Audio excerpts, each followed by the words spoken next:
Hello ladies and gentlemen, in today's video I planned on Resident Evil Requiem in order to see whether or not it's worth the grind and the time to get it. In order to complete this platinum, you will need to gather 49 trophies. However, since I had played the game in the past, I hadn't gotten 34 out of 49 required trophies. If it does ease your mind, I would like to state that the trophies gotten are almost impossible to miss. And I would like to answer my editor's question of if there is any game in my Steam library that I haven't played and gotten trophies yet. And to that, I say suck my dick. But yeah, like I said before, I'm missing the only actual trophies that you would have to get out of your way to get, which include multiple runs to complete as well as some RNG. Yeah, you do not want to see the sheer luck that was against me in this one, but we'll get to it later. For now, I'm going to divide this video into 3 sections. One being the speedrun section, where I was going for multiple trophies at once. Then we have the insanity run, and at last the non-scheduled gunpowder run. So in both a true speedrun and regular game fashion, we start off the game with Grace in the classic hotel where some tragic lore with her mom went down. Grace. And now after multiple years we are sent back under the pretense of investigating some mysterious murders around the area. To not get too deep into the lore, we essentially discover that there are some skeletons in the closet and that we are here to bury them for good, one way or another. We also get catfished into a room where we find out that someone has been watching us. And not only that, we do also get jumped by the zombie and have to escape. But in our attempt, we get caught by this guy. We cut a couple of minutes earlier and see the GOAT himself, Leon's sex appeal Kennedy, tracking the main bad guy of the game, Victor Gideon. But of course he wasn't like he was going to get captured from the start, so he quickly infects some people and causes mayhem, and I had to stop it. Leading back to Grace, where I had to do a small puzzle sequence and find Marie for the first time. We then get saved by Leon in the nick of time to realize that we are stuck here alone, since Leon gets captured in a cutscene that I skipped since I was trying to speedrun after all. I wasn't all about doubling the footage amount for cutscenes I wouldn't show. Back to Leon again. You can see there's a lot of back and forth, where we take out a couple of zombies in order to meet with Grace. And now we have to find 3 different quartz parts which are hidden in 3 different areas respectively. We start off with the west wing, where I had to sneak behind this guy, which didn't end so well. I then sneak through the entire area to find the first of 3 puzzles which holds a part of the quartz trifecta needed to escape this place. Upon looting, I also found a card to the east wing, which would lead me to the second part of the quartz required. And I was low-key even moving kinda fast, considering that I had not played this game for quite some time up until I recorded for this video. So during this section I was kinda doubting my abilities to make this run, since things such as Chunk, which also holds a trophy for killing him, would find and slow me down. Blister zombies taking way too much ammo and in a sense time, and the sheer fact that I had to go to Emily twice, because I forgot that I had to take the level 3 key card, which would of course not help. So that was really cool. Nevertheless, Emily gets taken by Marie and we have to follow up after her. But not before we take the second piece of the quartz that happened earlier by solving the puzzle which I figured out myself. Of course. Hey, what are you doing? Now it's time to go back to Leon, whose gameplay section here is low-key very easy. All you have to do is beat up a second Leon exclusive chunk that resides in the attic where you escaped just a minute ago, and from there you make it to Victor's private office, which is behind a secret wall. I mean, it is a Resident Evil game after all. Here we would originally have found out, had I not skipped the cutscene, that we are infected with the T-virus from Resident Evil 2. I will eventually make my way there. But for now, it's time for the second worst part of the game. The underground mine tunnels. This place sucks massive b****. Not only are we forced to play a game of cat and mouse with Marie, on insanity difficulty she one-shots you. And it's annoying and boring as heck. To not bore you with the details, you start off from where you drop off and have to find 3 power fuses which are conveniently enough scattered throughout the entire map. All the while getting harassed by Marie.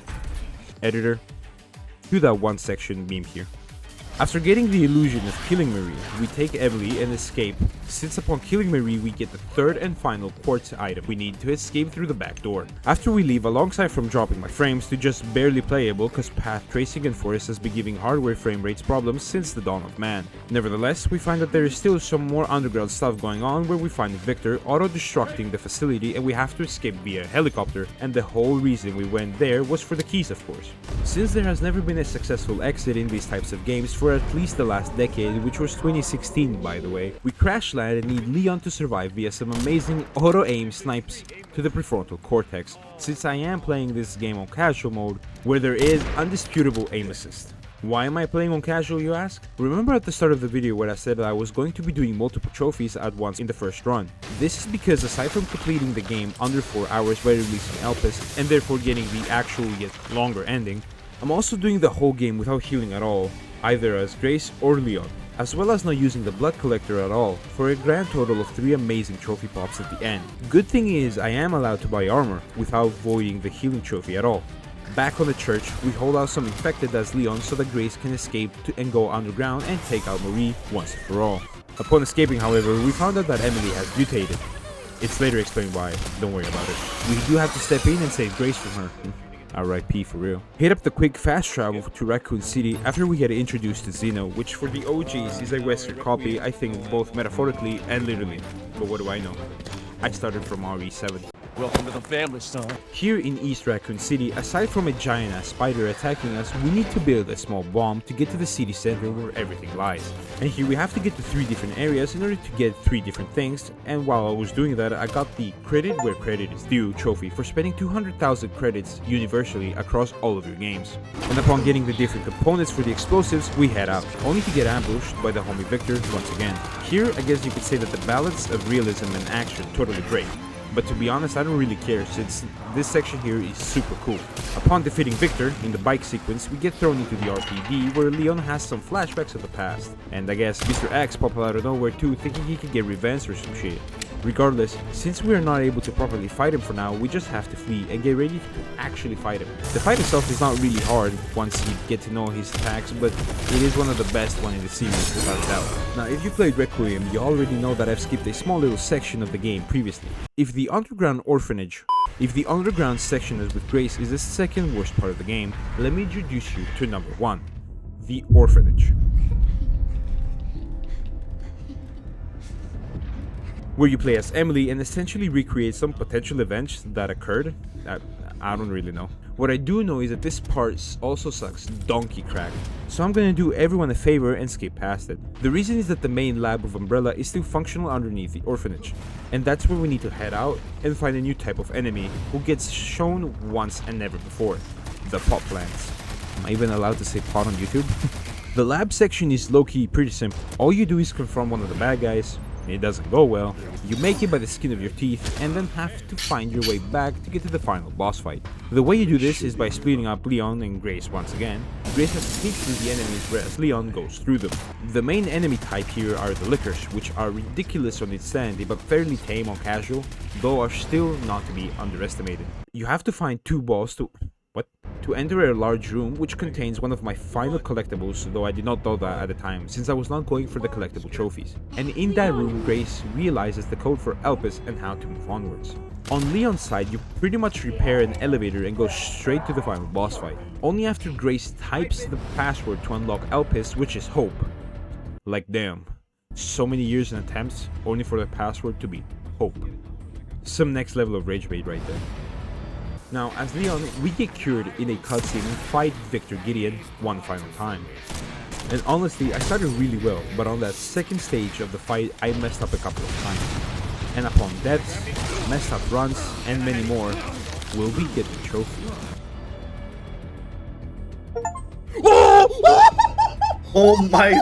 And not only did I have 0 doubts in my head that I would be able to do this, we also get 3 trophies being Speed Demon, Minimalist, and Never Touch the Stuff. Since we exited from the game, I looked at the concept art for the game, which prompted me the trophy Curator for viewing all the concept art. And there is another trophy for viewing all the game models called Mortal Mania, so I got that quickly as well. Now we have to hit up the Insanity difficulty like it's nothing.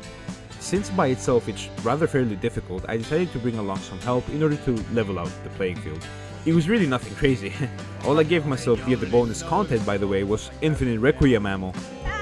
Maybe infinite RPGs too? And on Insanity, nothing changes in terms of what you do, with some minor changes such as some extra enemies thrown here and there that naturally take up half of the US ammunition reserves to take out, but that's besides the point.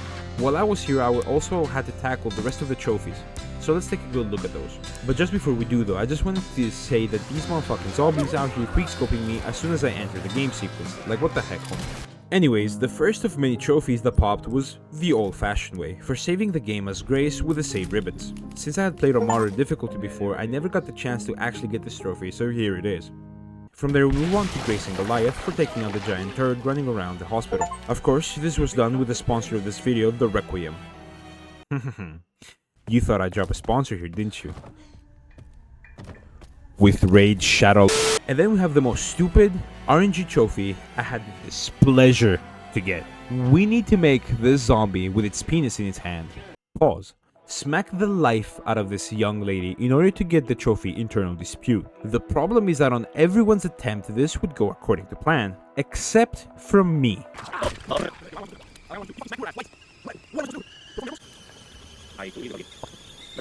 I was low-key out here for about an hour straight, trying the life out of me to get this thing. I swear to you, I saw this motherfucker swing and pass his rod through the zombie without any damage or trophy. But at last, we got it right here. So where's the trophy? Oh, there we go. From here on out, pretty much nothing happened, but I was gathering both every file that I missed, as well as shooting all the Mr. Raccoons that I happened to pass by on my previous playthroughs. I was mostly enjoying the usage of both the Infinite RPGs, as well as the Requiem on both Grace and Leon, and was low-key having a blast. Literally. Just before entering my fight with Mr. X, I shot my final raccoon, which got me the trophy, you little rascal.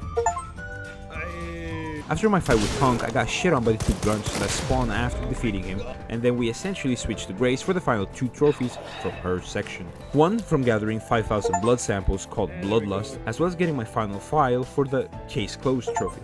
Since I had saved out a massive stack of bottles earlier, I was able to go through the liquor section with relative ease. Back to Leon after we get the code as Grace and we make our way to the facility. Now, since we're down to the final 4 trophies, I had 2 missable ones with one of them already missed. But I was able to do the trophy Cat Got Your Tongue for chopping a licker's tongue off with a hatchet. The only way for this to happen, however, is by only parrying a licker's attack. Specifically, you need to parry the only attack where it uses its tongue, and the tricky thing is that they only do that when they are at a medium range from you. If they're too close, they simply do a melee attack, and if they're too far, they do this weird attack where they jump off the wall and then onto you. What makes this worse is that since we are once again on the Insanity difficulty, the chance for the licker's tongue to come off is either RNG based or it has more HP. Since I had to do this parry a couple of times in order to get it and have the trophy pop up right here.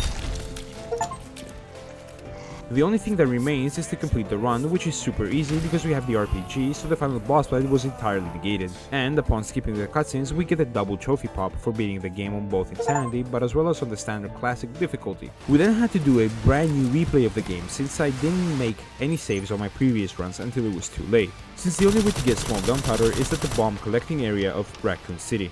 And I was low-key sad because I had to do not only the Grace sections, but I had to kill Marie once again in order to get what I wanted. But once we got into this container area and killing zombies, we got plenty of small gunpowder, which allowed me to craft the final thing I needed to, which in this case was machine gun ammo for the trophy Master Craftsman to pop.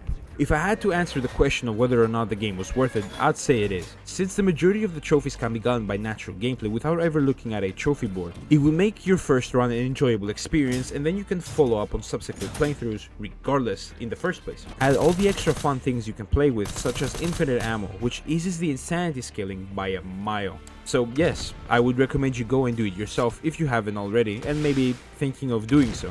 In my next video decided by you guys through the poll that I uploaded a while back on which game to platinum next, it was a landslide towards Buckshot Roulette. If you want to get to vote on the next game after Buckshot Roulette, then simply go to my poll section where you'll be greeted with the upcoming choices after this video goes live. Thank you very much for watching and I'll see you in the next one.